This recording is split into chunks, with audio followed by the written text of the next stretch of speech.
Assalamualaikum warahmatullahi wabarakatuh. Perkenalkan, kami dari kelompok 2 akan mempresentasikan hasil diskusi kami terkait penerapan carbon tax dan CSR di Indonesia untuk menjawab solusi dari masalah regulasi iklim. Tetapi sebelum itu, izinkan kami untuk memperkenalkan diri terlebih dahulu. Perkenalkan, nama saya Muhammad Rafli dengan NIM 198249097. Saya Alisa Naila dengan NIM 198243132. Saya Citra Febi Cynthia dengan NIM 198241103. Saya Jilda Maulidianisa dengan NIM 198241109. Saya juga Puji Slastri dengan NIM 198241115. Selamat menyaksikan.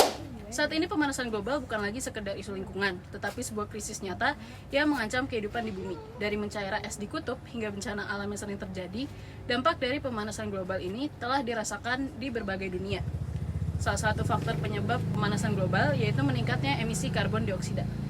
Pada tahun 2020, Indonesia tercatat mengalami peningkatan emisi karbon dioksida sebagai negara penyumbang emisi karbon terbanyak di dunia, yaitu menjadi negara ke-10 dengan jumlah emisi karbon sebanyak 616 metrik ton CO2.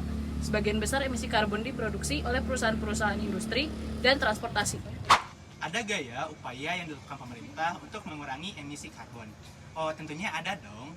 Melalui Undang-Undang Nomor 7 Tahun 2021 tentang Harmoni Peraturan Perpajakan UU HPP mengatur dasar hukum penerapan pajak karbon di Indonesia sebagai instrumen untuk mengendalikan emisi gas rumah kaca. Pajak karbon atau carbon tax ini merupakan pungutan yang dikenakan atas emisi karbon yang memberikan dampak negatif bagi lingkungan hidup.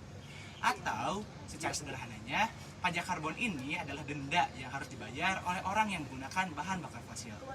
Regulasi ini menunjukkan komitmen pemerintah Indonesia dalam mendorong praktik bisnis yang bertanggung jawab secara sosial dan juga lingkungan.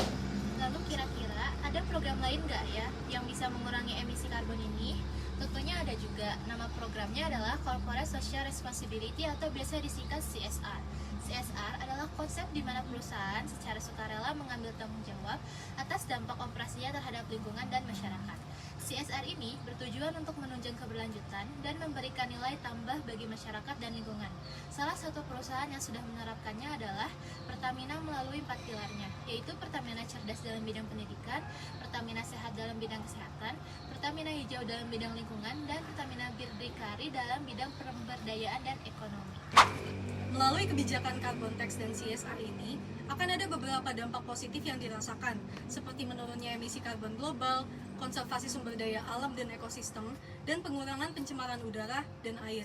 Bagi ekonomi, carbon tax dan CSR memiliki dampak positif untuk menjadikan keberlanjutan sebagai tren bisnis yang kompetitif, menciptakan lapangan kerja baru di sektor energi hijau, dan mendorong efisiensi biaya operasional perusahaan. Dan yang terakhir, dampak positif bagi masyarakat yaitu memperbaiki kualitas udara dan kesehatan masyarakat, mengurangi risiko bencana alam akibat perubahan iklim, dan meningkatkan kesadaran publik tentang pentingnya tindakan untuk melindungi bumi. Selain dari itu, kita sebagai masyarakat dapat ikut berkontribusi dalam mengurangi emisi karbon, seperti dengan mengurangi penggunaan transportasi pribadi dan beralih menggunakan transportasi umum, mengadopsi pola hidup berkelanjutan dengan menggunakan produk ramah lingkungan, dan beralih menggunakan energi terbarukan. Bersama-sama, kita dapat mencegah dan mengurangi emisi karbon dan memulihkan kembali bumi kita ini seperti sedia kala. Join the movement for a better planet.